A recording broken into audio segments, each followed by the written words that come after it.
Доброго времени суток, дорогие друзья! Сегодня мы находимся в селе Бердигистях Горного Улуса. И здесь живет очень много талантливых и креативных людей.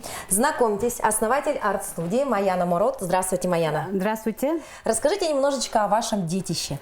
Добро пожаловать в наше, помещение, которое, называется Той Арт Кюбие. Это студия, где могут приходить люди творческие, которые хотят, желают заниматься творчеством, искусством, творением, скажем, да. Направлений у нас много, но я немножко приоткрою из истории. Студия создана 3 родными сестрами, которые любят вот именно керамику. Издавна Михайлов Василий Антонович затеял это дело, это направление, это 90-е годы. Открывали студию, где расписывали, посуду, да? А потом, по истечении времени, оно закрылось. Но у нас желание оставалось, и мы с сестрой, когда я переехала жить в Смирново, мы создали эту студию. И сейчас оно работает уже в течение 3 лет, занимается здесь население, детишки и взрослое население. В арт-студии Кюбие занимаются не только гончарным искусством, но и живописью. И сегодня наш мастер-класс будет посвящен именно этой теме. Маяна, что мы будем сегодня делать? Мы сегодня будем делать интерьерную картину. Сейчас очень модно во всех домах, в офисах делать различные картины. Да? Вот выглядит она так, очень ярко, очень, так я бы сказала, позитивно, интересно, необычно. То есть балерина, но по технике мы видим, что здесь нет ничего такого прям супер, да, сложного. Здесь такие какие-то мазки, да? Техника а-ля прима называется, да, это смешение красок от светлого к темному, более темному. И, детализация девушки в платье.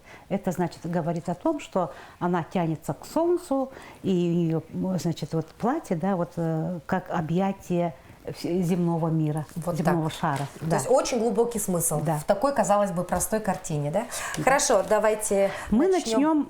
У нас готовый уже есть, холст готовый и краски. Краски у нас акриловые. Можем использовать кисти, можем использовать губки. Губочку. Ну что ж, поехали. Сразу. С чего? Начинаем с этого угла, с солнца. Солнце у нас яркое, желтое, да? Можем прибавить лимонного желтого, можно, оранжевого. И начинаем, у кого как получится. Начинаем с кисти, кистевой работы. И переходы мы, смешиваем белое с желтым, оранжевым. И у нас должно получиться очень красиво. То есть потом уже пошел оранжевый слой, да? Легким движением руки у нас идет спектр. После желтого у нас идет оранжевый, а после оранжевого у нас переход на лимонно-зеленый. Мы это, на палитре делаем легкие. Так. Затем мы переходим на голубой цвет. Казалось бы, мы уже половину картины нарисовали, да? Да, но получается так, что мы делаем очень быстро его. Ну, а вот эти переходы, потом они завуалируются, да? Да. Мы потом, будем макать губкой и разглаживать вот эти все линии. А вот по густоте надо нам густо что-то наносить? Или? Густо на данный момент пока не надо. Мы еще раз пройдемся по густоте. С помощью губки мы будем наносить и вот так сглаживать переходы.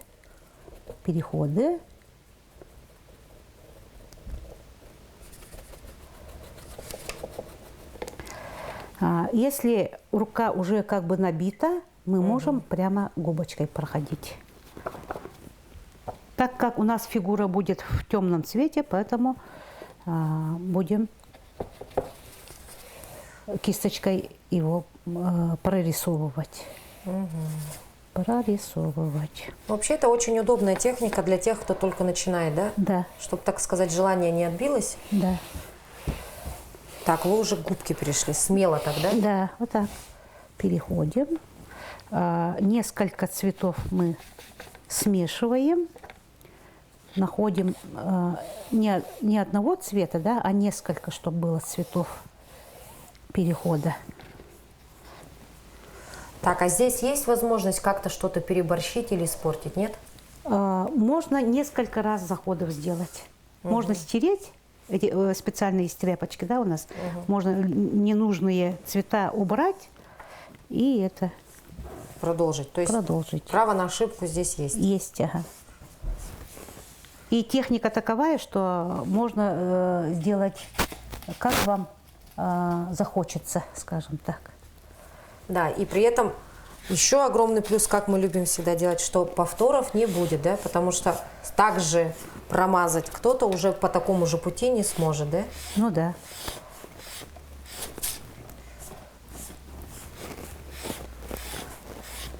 Макаем в эту воду и смело.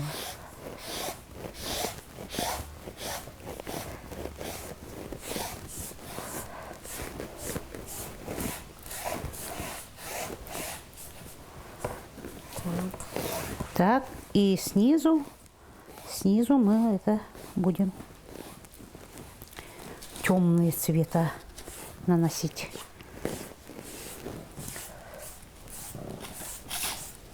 Практически северное сияние у нас. Ну да. И расход красок не такой уж большой, да, потому что вот Да. мы их размазываем, да? Да-да.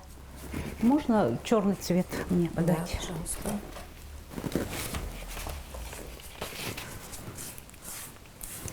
А вот у вас же творческая мастерская Маяна работает в разных направлениях. Если говорить вот в целом, что больше сегодня нравится подросткам? Не взрослым, а вот подростки охотно чем занимаются?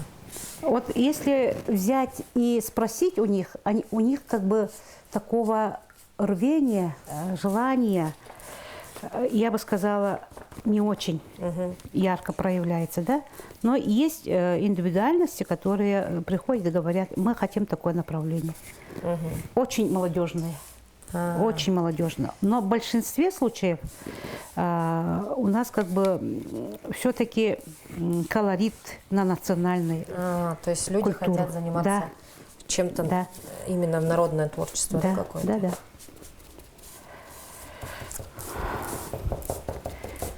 Хотят что-то свое национальное, что было дома. Особенно вот делать обряды, значит, дымокуры, освещать, обереги, подарки вот такого плана. Ну и интерьер. Ну, потому что здесь есть, да, этот, так сказать, все равно какое-то сакральное значение, да? То есть это даже если на подарок, то это не просто так подарок, да? Да. А у вас вот, значением. лично у вас к чему больше душа лежит? Вот именно к национальному. Тоже, да? Тоже национальному.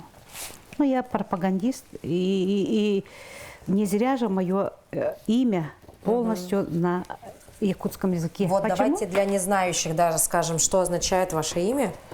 Мое имя означает связь с моими предками.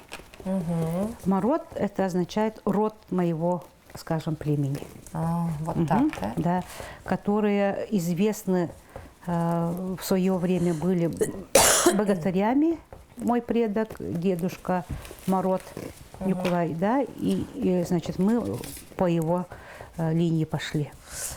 То есть вы это все изучали, да, все досконально? Я 3 года изучала и пришла к решению только спустя 3 года. Вот так, да? Так, затем имя. Что означает мое имя? Маяна. Маяна. Маяна – это мое любимое детское имя, когда меня папа, любя, называл Маяной. Ага, и маму зовут Майя. И как бы в память о них, чтобы они были вместе всегда со мной, я вот это имя как в паспорт ввела, скажем так. Вот да? так вот. Но говорят, когда меняешь имя, как-то и судьбу человека можно изменить. Да. У вас Это я случились какие-то изменения? точно могу сказать, что я с изменением имени, фамилии, отчества, у меня все пошло в гору. Да, В вы гору, что? да.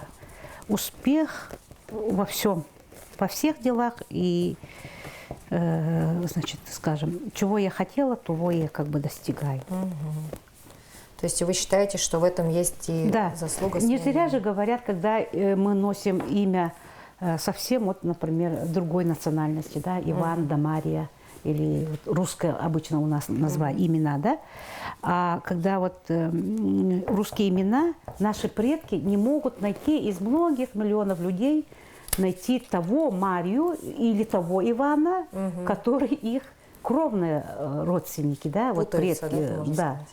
Поэтому, когда мы называемся своим именем, своего отца, своего деда и так далее, и той земли, на которой мы живем, они быстрее приходят к нам на помощь. Это незримая, значит, преемственность поколений, то есть связь поколений. Взаимосвязь, да. Да, взаимосвязь, она как бы есть.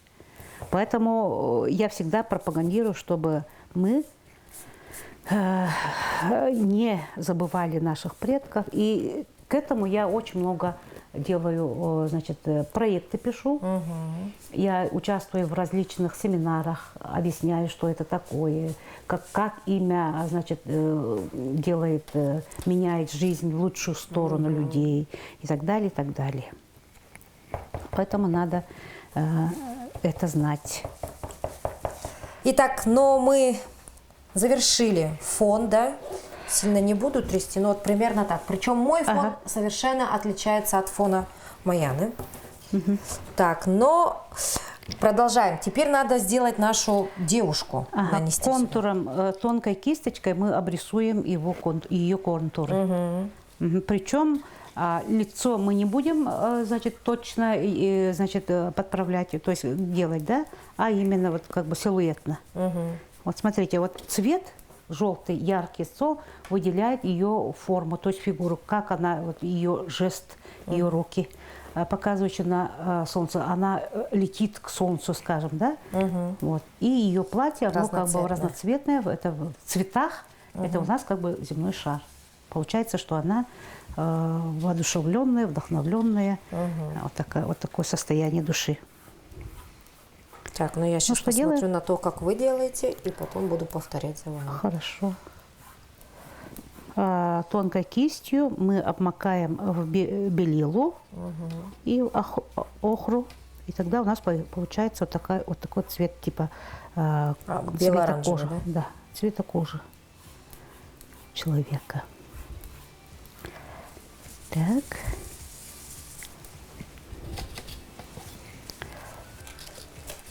Ну и самое главное, здесь вот пока краска не высохла, можно все подправить, да? Да.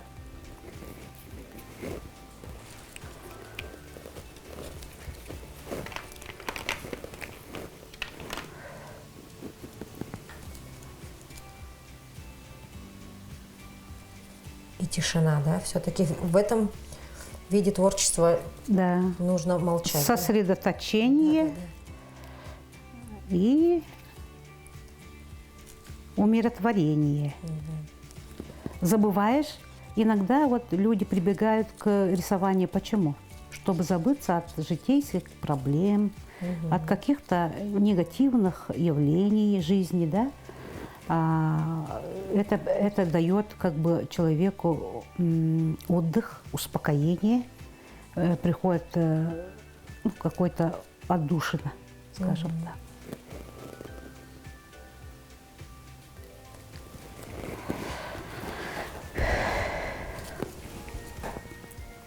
Лучше стоять, да? Ну, в разных позициях можно. Ну, можно сидя иногда, можно стоя, когда как.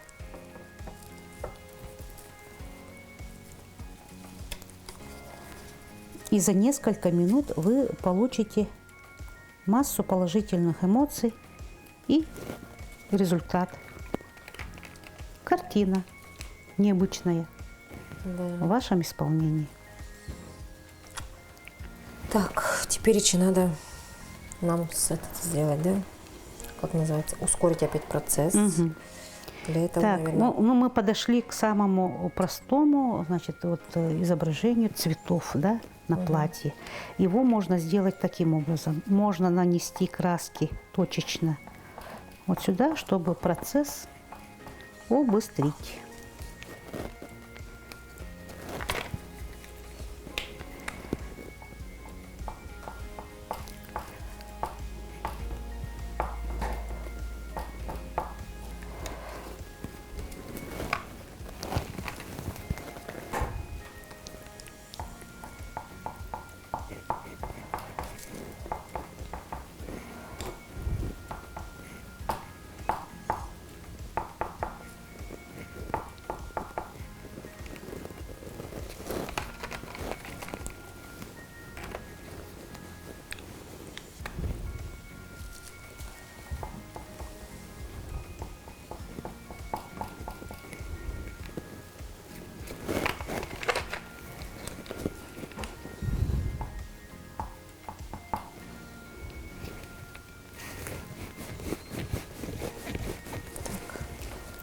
Ой, так много красок у вас.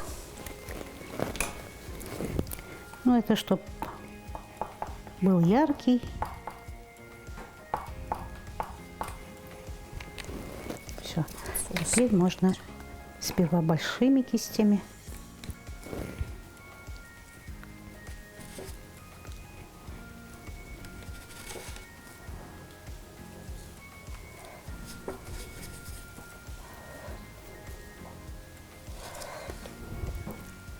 Уже просто протыкивать, да? Уже юбку проще сделать, да? Да, проще сделать, потому как оно как бы пятнами.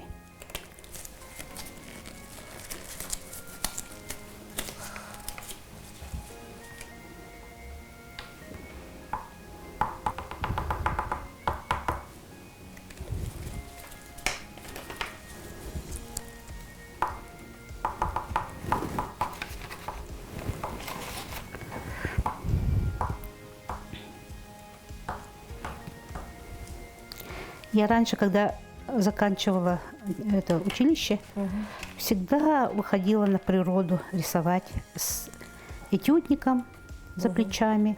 И даже когда уехала на работу в Мирный, да, садила своих детей на мотоцикл с коляской и на природу. Они ходили рядом, ягоды собирали, а я, вы значит, творческое вдохновение да, искали, да? да.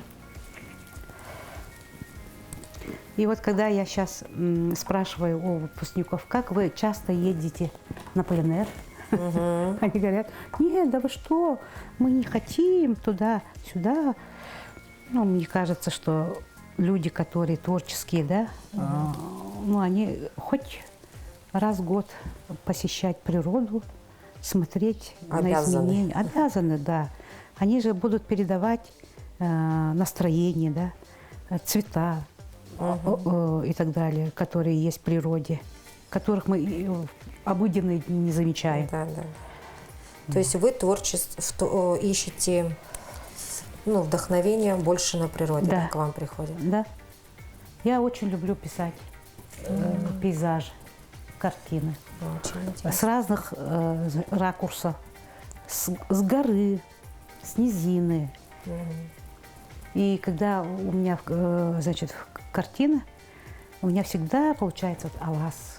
Почему? Ну, это же наши. Зов крови. Да, зов предков. Вот так вот.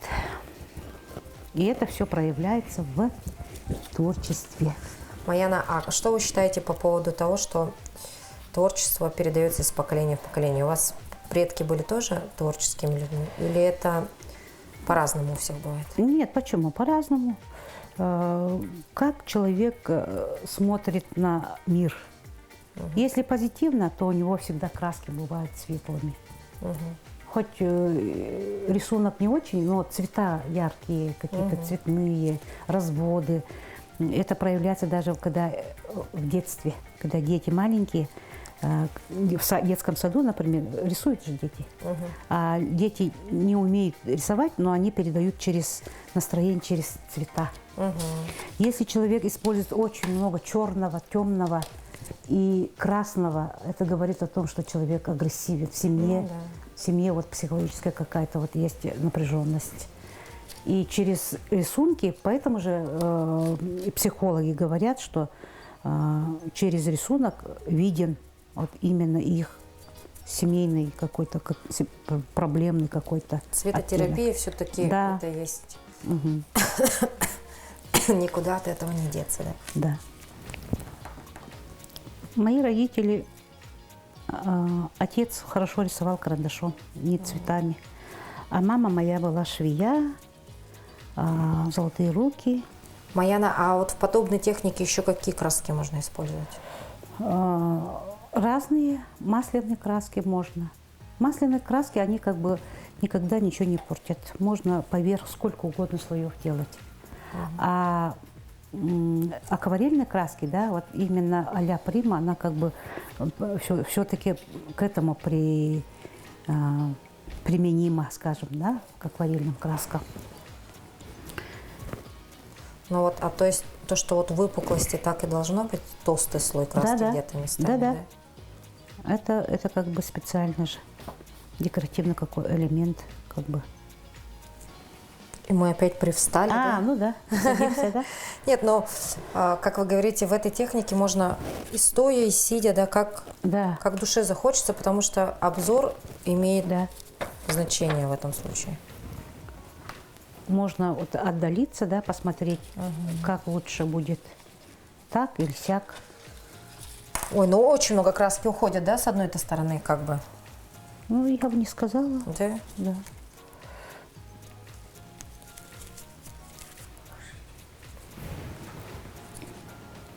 Что у вас там обрисовалась картинка? Чуток, что-то есть. Что-то добавить хочется, да? Угу. Подправить надо. А здесь могут быть ошибки в этой технике, да, еще? С точки зрения профессионала. Ну, в принципе, да.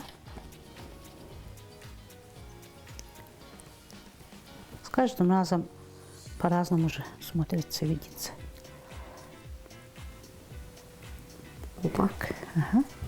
И с той стороны. Вот у него краска белая осталась, надо забрать. Ага. Тем временем появляется у нас изображение, да?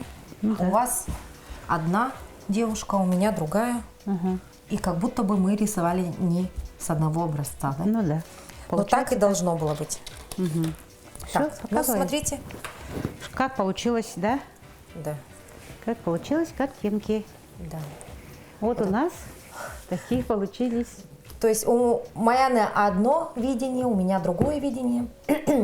Краски легли по-разному, но в этом, наверное, и есть прекрасная суть вот именно такого, да, варианта живописи. Почему? Потому что повторить это невозможно, даже когда перед нами лежал наглядный пример. Но, знаете, в этом и есть индивидуальность, да. в том числе, да. Поэтому попробуйте. Еще раз напомним, как называется техника? Эта техника называется смешанная техника а-ля прима и вот мазками. Необходимо отметить, что в рамках нашего телевизионного проекта время у нас ограничено, поэтому вот видите, за 30 минут можно создать такую красоту. А если, конечно, на это потратить часы, да. то Было можно бы еще лучше сделать. Еще лучше сделать. Еще краше. Но по мне, так это уже шедевр. Да. Да? Да.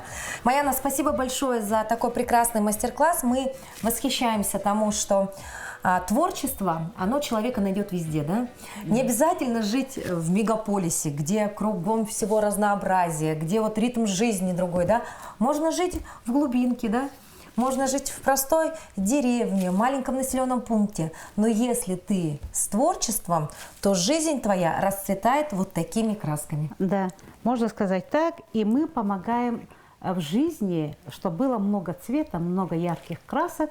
И население наше, и дети наши росли с чувством красоты, ну и таланта.